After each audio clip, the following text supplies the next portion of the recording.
हाय नमस्कार, मी शोभा तुम्हा सगळ्यांचे अगदी मनापासून स्वागत करते माझ्या एका छोट्याशा ब्लॉगमध्ये. कशा आहात सगळेजण? श्री स्वामी समर्थ. शुभ सकाळ सगळ्यांना. तर आता वाजलेत बघा सकाळचे 8 आणि आज ना असं झाले बघा माऊलीला का नाही कधी डबं मी बनवून आणि कधी नाही असं झाले. तर सकाळपासून ना माऊलीची इतकी घाई होती तर आज जायचं होतं त्याला प्रज्ञेश्वरच्या परीक्षेला. तर आज आहे रविवार. तर रविवारची ती परीक्षा असते आणि तर माऊलीचं इतकं गडबड गोंधळ होता ना सकाळी सकाळी मम्मी झालं का आवर झालं का आवर मग काय असं सुक्कं बटाटा बनवलं. परत त्याच्यानंतर बघा असं वांगं वगैरे चिरून ठेवलं. असं मस्त आज मला फोडीचं वांगं बनवायचं होतं आणि ते पण वाफेवरचं वांगं बनवायचं होतं. मग काय माऊलीच्या डब्यासाठी सुक्कं बटाटा आणि चपाती बनवून घेतली. त्याच्यानंतर बघा असं मस्त सगळ्यांसाठी का नाही मस्त फोडीचं वांगं बनवलं. आज जरा वेगळ्या पद्धतीचं बनवलं बरं का. तर आणि का नाही हे बघा सकाळी सकाळी इतकी धांदल उडते ना इतकं हे करू का ते करू आणि इतके गडबड गडबड. तर माऊलीला जायचं होतं 9 वाजता आणि मग काय माझा सगळं स्वयंपाक झाला आणि त्याच्यामध्ये ना मला अगोदर देवपूजा करायची होती. तर अगोदर देवपूजा वगैरे आवरून घेतली. त्याच्यानंतर हे स्वयंपाक बनवायला घेतला आणि सकाळी सकाळी ना 7 सव्वा 7ला 7:30ला पाणी येतं. आज मला शेळीला गवत आणायला पण जायचं होतं. तर मग काय इतकी सकाळी सकाळी ना तर सगळ्यात अगोदर चहा वगैरे बनवला आणि त्या दिवशी बघा पाडव्या दिवशी ना मी पुरण ठेवलेलं थोडंसं शिल्लक राहिलं होतं एक 3-4 पोळ्याचं. मग काय त्याच्या असं मस्त 2-3 पोळ्या बनवून घेतल्या आणि थोडंसं ठेवलं शिल्लक अजून आणि चपात्या म्हणलं तर चपात्या पण असं भरपूर बनवून घेतल्या.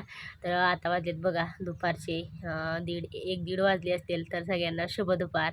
तर म्हणलं चला इतकं कडाक्याचं ऊन पडलं होतं का नाही तर भरपूर असं कडाक्याचं ऊन पडलं होतं. तर कपडे भांडी सगळी कामं करून ना मला गवताला जावं लागलं होतं आणि आपली शेळी बघा असं मस्त करडं शेळी असं सावलीला इथं बसले होते आणि इकडं म्हणलं तर आत्यांचं चाललं होतं लिखाणकाम. तर अक्षता बसली होती आत्यांजवळ.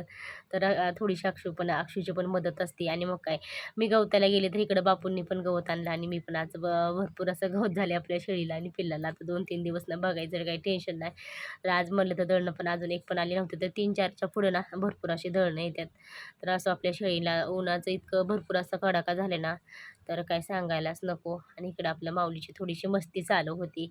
तर चला आता बघता आणि आज मला मिशनीवर बसल्यामुळे ना जास्त व्हिडिओ शूट करता आलं नाही. तर आपलं माऊलीचं झालं होतं इकडं जेवण दुपारचं मस्त कलिंगड खायचं आणि आपल्या झाडाला बघा इतकी भरपूर अशा आंबं लागलेत की आता थोडीशी मोठं व्हायला लागलेत.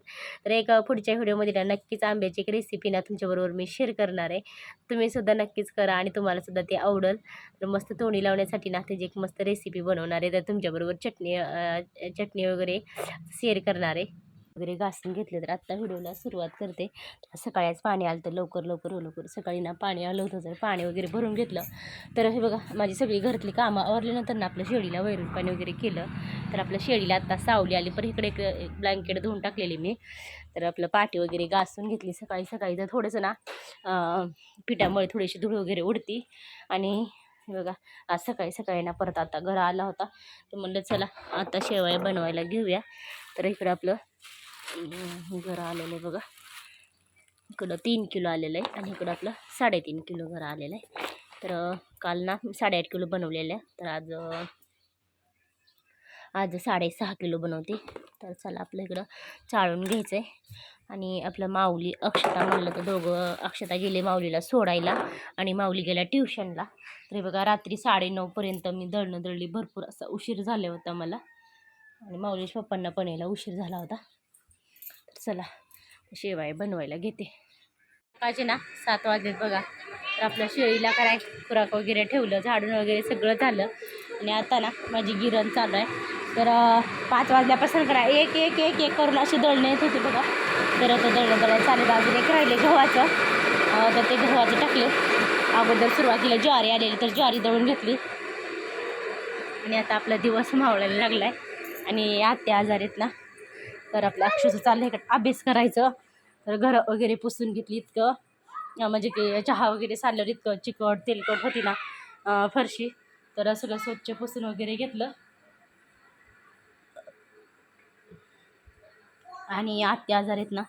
तर आत्या म्हणत होते की चहा ठेव. तर हे बघा कोरा चहा ठेवला आहे असं तुमच्यासाठी. तर या सगळे मस्त चहा प्यायला आणि तसं बघायला गेलं तर मलासुद्धा कोरा चहा आवडतो. कारण आता पित्ताचं ना अलीकडे इतकं प्रमाण वाढले का नाही. तर भरपूर असं पित्ताचं प्रमाण वाढलेलं आहे. तर त्याच्यासाठी ना मी कोरा चहा बनवत असते. तर या सगळे मस्त असं कोरा चहा प्यायला गरमागरम आणि आलं वगैरे टाकून ना असं मी चहा बनवलेला आहे. हे बघा जर आलं टाकलं असेल ना तर सारे दळण आले बघा. बाजरी, ज्वारी,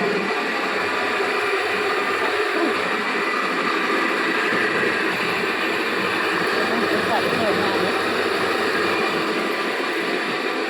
म्हटलं माऊलीचे पप्पा आलेच नाही.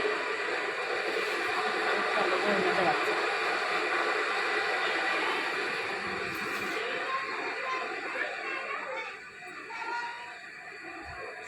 आणि माऊलीचं चाललंय आपलं भेळ खायचं. बापूंनी आता मस्त भेळ आणलेली. भेळ आणले बघा माऊली बाळासाठी, सगळ्यांसाठी एवढी मोठी भेळ आणलेली.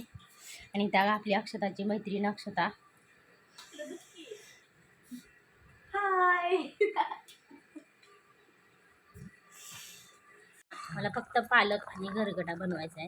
त्याच्यासाठी मी इकडे पालक शिजत घातली, थोडीशी मुगाची डाळ आणि आपल्या खोडून ना थोडेसे मिरची टाकलेत बघा. तर हे सगळं मिक्स टाकलेले शिजायला.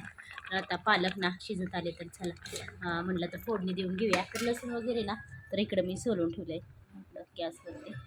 म्हणजे चला आता तर सगळ्यांचं चहा वगैरे झालं. आता 8 वाजत आलेले. तर चला आता गरगटाला ना पालकला फोडणी देऊया. ना असं मस्त भात बनवलेलं आहे बघा आपल्या इकडं, असं मस्त पालकचा गरगटा. तर या. आणि मी काल ना स्वामींसाठी बघा हे असं मस्त बेसन लाडू बनवलेले. आपले बेसन लाडू ना असं मस्त छान आहेत. आणि आपलं सकाळचं ना असं सुक्कं वांग आणि थोडीशी चपाती. आज ना जास्तीत जास्त मला भूक नाही राहिली, तर म्हणलं चला आता आपलं एवढंच बनवूया, भात आणि गरगटा. इकडं दूध गरम करायला ठेवले. तर या मग सगळे तुम्ही पण मस्त भात आणि गरमागरम असा पालकचा गरगटा खायला.